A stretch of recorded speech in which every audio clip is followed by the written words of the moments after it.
राधे राधे।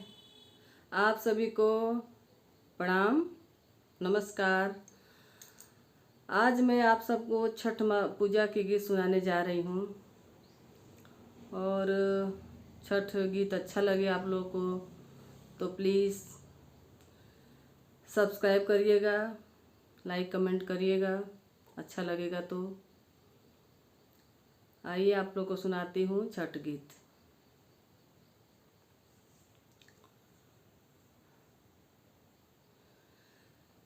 का चाही बास के बहिंगवा, बहिंगा लचकती जाय, बहिंगा लचकती जाय।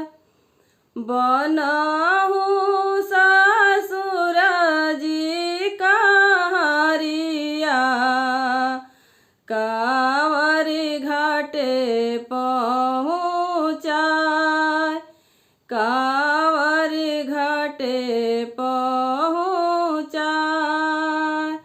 बनहु बालमा जी कहारिया, कांवरी घाटे पहुँचाय, कांवरी घाटे पहुँचाय। बाट जे पूछेला बाटोहिया, ई भर के करा के जाय। बाट जे पूछेला बाटोहिया,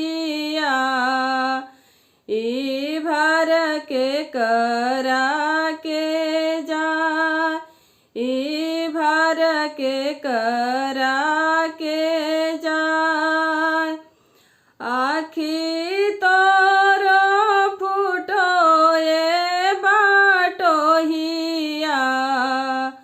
ई भर छठी मैया के जाय, ई भर छठी मैया के